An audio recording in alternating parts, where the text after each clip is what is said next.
All right, so something a bit different today because I recently have hurt my back, my lower back. So I didn't make it to the gym this morning. So instead of driving to the gym, giving you a bit of a rant, I'm going to the physio because it is quite painful. So it's a good topic, I think, to talk about and it's not one I've ever seen talked about before, but being sick as an entrepreneur. And it's one of the downsides to running your own business, especially at the start when it's kind of just you or a small team, is that if you're sick and you can't work, it has a huge impact on things. And in fact, for me, it's whether I'm sick or not, I'm working because there's no choice to the matter, which is why I work public holidays usually, which is why I work on the weekends a lot, which is why I work on holidays when we go away. When I'm sick, still working. And so I do have a bit of a cold at the moment and a sore back, but the show must go on. So I'm still there doing the things I need to do, taking care of our customers, which is important. And I get people like, oh, your customers should appreciate that, you're sick at the moment, you've got a sore back or whatever. But as a customer of any product, ask yourself, if you've got an issue with Netflix or something, you can't log in, do you care if it's because some person was sick that day, couldn't help you with your account? No. You're like, I want to log into my damn Netflix to watch my shows. And it's the same with my businesses as well. So customers don't care if I'm injured or I'm on holiday or whatever it is. They just want their problem solved. And I completely understand that, which is why I've got no issues with that, because I'd expect the same, really. It's just kind of human nature. But it is what it is. Not everything about running your own business is awesome. But I'm taking care of business. Some awesome things are happening at the moment. So I've got integrations going live all over the show for both my businesses, and all of them are really exciting. So my business based in New Zealand, Dealify, I'm going to be launching that. I keep saying this all the time, but this time it's actually happening. I'm going to be launching that on Monday next week. And the reason was I was going to launch it yesterday, but right when I was going to do that, another partner has come back into the fold saying that they'll be ready later this week. So I thought there's no point in kind of jumping the gun on this one and trying to rush to market when I can just wait a few days, and really a few days isn't going to make a big difference. So that's really exciting, and that's I'm going to start marketing that, hopefully expand the team as soon as I possibly can, because I can't operate at this level, kind of running two businesses and doing so much myself. So expanding the team, that's going to be kind of priority, and obviously bringing revenue into the business is a big priority. Then on the Nuvexta side of things, the B2B side is really heating up. So got that big integration that went live, which is going to expose us to a lot of B2B partners like financial advisors. And then in the last couple of days, I've had a few smaller advisors find us however they found us online, and keen to use Nuvexta in their business to start doing client reporting. So it's really, really exciting stuff, really. And B2B is just so interesting because there's a saying in the startup world that like first time founder does B2C, second time founder does B2B. And the reason that is because B2C is so hard. You have to sell thousands of subscriptions just to even have a viable business. Whereas in the B2B space, you could, depending on your product, you can sell one subscription and you're already making money. And so you ask yourself, would I rather like work really hard to make one sale, or work really hard to try and make 1,000 sales?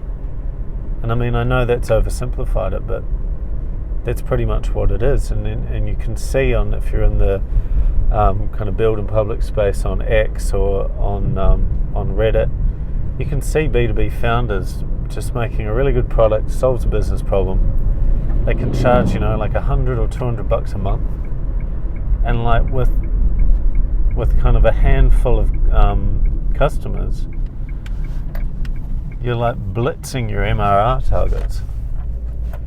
Whereas I know with Navexa getting B2C subscribers, it took us like a couple of years to get to a point where we were paying the bills, so very different game. B2B, very different game. But anyway, pulling up now at where I usually go to the gym. Fortunately, the physio's next door, so I'll get in there, get my back destroyed, and then I'll be back. We'll finish the rant. All right, just finished at the physio. Oh, open my mirrors. Got my back worked on, which is always good. Very painful, but it's making things better, so I like it. So anyway, heading back to work, and I've got a lot of integration work to do this afternoon, so a lot of coding. So recently, and I talked about this in some other videos, I did this integration for a potential partnership, and I put in like a good solid week's work on getting this stuff set up. And I remember even saying that I've done this in the past for other people, and you do all this work and they promise you the world, and then when it comes down to it, they come up with a bunch of reasons why they suddenly can't help. And I was like, but this opportunity is too good to pass up, so I'll take the risk. Anyway, took the risk. What do you know? Come time for the other party to do their thing, a bunch of problems come up. So it's starting to become a pretty common pattern. People just kicking the tires, promising you, oh yeah, we're going to do this, it's going to be great, we're going to help you. But then when it comes down to it, they're just trying to make a move on you to get what they want. Anyway, we move forward, we move on,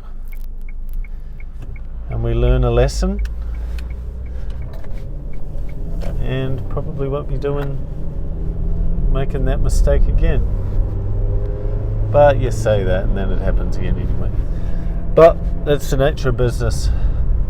But another cool thing that happened, so this new dude we've got on board the team helping us out with marketing stuff, he's come up with some very interesting approaches on doing some research on various competitors, doing outreach to influencers and that kind of thing. And it reminded me yet again, it's like you think you're at a particular level in whatever it is you're doing.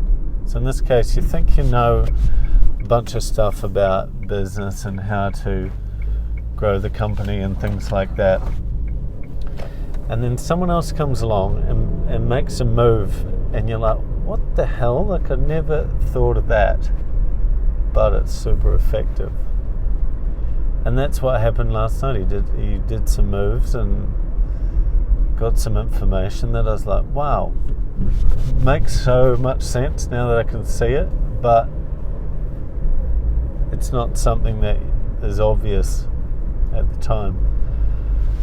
So it's just another lesson, that even when you think you're at a good level of understanding, there's just these levels you have no idea exist, or these you see, but you think, oh, once I see behind the curtain, I'll know what I'm doing, and then you see behind the curtain, you just realize, oh, there's another curtain.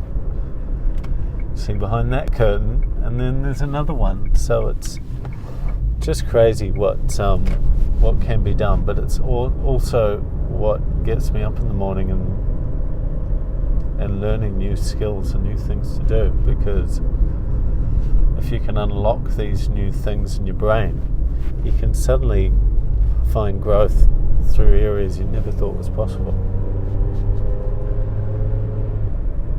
So I'll continue to keep pushing and learning, particularly on the marketing side. And the marketing side is so interesting because code is like, there's only so many ways you can code something, and once you know how to code pretty well, you can code pretty much anything you want.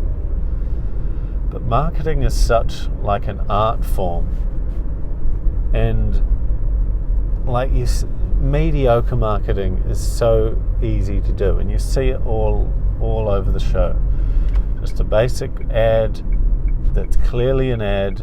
It doesn't make you feel anything. You read it, it's like, we have this product, do you want it or not? And you're like, well, no, I don't. But then once in a while you come across something that's so good that A, you might not even realize it's an ad, but B, even when you do, your mindset is like, I don't care, this is an ad, this is so good, I got to consume whatever content is that it's presenting to me, or I got to learn more, I got to click into this thing. And that's the part of marketing that really excites me, that I'm learning and getting better at. It's how do you do something that's like adds value to someone's day rather than just like detracting from their day with some waste of time ad. So anyway, back at home, bit of an unusual session today, to the physio instead of the gym, but all for a good cause. So on that note, as I always say, high leverage activities, note self, get after it.